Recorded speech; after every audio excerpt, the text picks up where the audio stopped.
Every day, more and more discoveries regarding mental illnesses and conditions are being made, allowing the medical community to make breakthrough advancements in treatments and therapy for people who are affected by them. However, along with these discoveries, more unique and sometimes even downright bizarre conditions come to light. Tonight's countdown: 5 bizarre conditions of the mind. People with Cotard syndrome believe that they have either died or been mutilated in some improbable manner, such as having all of their blood drained or their organs removed. Yet other patients show delusions of immortality. The condition is most common among schizophrenics and people who have suffered head trauma. In one famous case, a young man who hit his head in a motorcycle accident in Scotland left the hospital convinced that he was dead from either septicemia or AIDS. Shortly afterward, when his mother took him to South Africa, he came to believe that his soul had been sent to hell.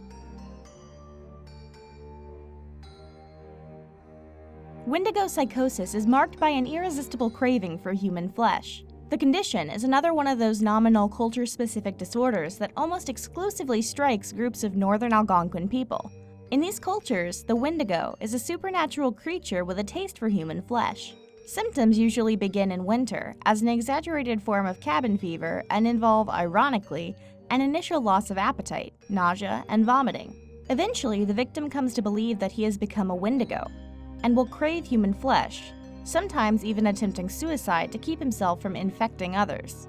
The first written description of the phenomenon was noted in 1722, and the number of cases since has been so small that some researchers suggest that the disorder may be more of a myth than reality.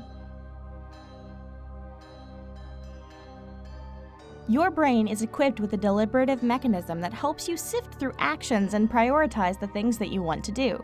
Abulomania is what happens when that mechanism is disabled or defective. People with abulomania report being paralyzed with indecision over everyday minor decisions that they have to make. Normal daily activities, such as going for a walk, getting some work done, or deciding which politician to troll today, become improbably difficult to prioritize. What's interesting about abulomania is that the affected person is otherwise completely normal. Sufferers know that they have a problem with pathological indecision, yet they will still agonize over length at every little thing. Treatment for victims of the disorder consists mainly of ruling out depression and then gently encouraging them to just knock it off already.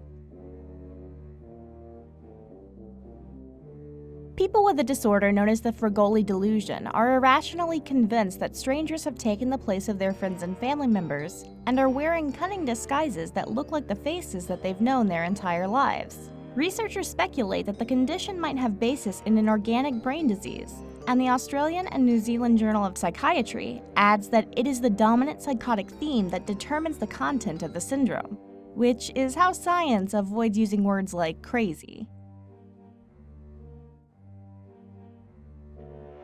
Erotomania is a strange disorder that refers to people who are deluded into thinking that someone else is in love with them. But what makes this order particularly bizarre is that the person who is supposedly in love with the sufferer is usually someone of a much higher caliber than themselves, often a celebrity. This delusion can often be difficult to break. Even if the supposed lover directly denies any feelings of love or attraction, it is often not enough to convince the deluded individual. Unfortunately, there is not much known about this particular disorder, especially in regards to treatment. There we have it. Sometimes we just need a reminder that the conditions that seem normal to us now were once considered as bizarre as some of the conditions we looked at in tonight's countdown. Thanks for watching, and be sure to join me next week for another episode of Miss Lovely's Legends and Lore.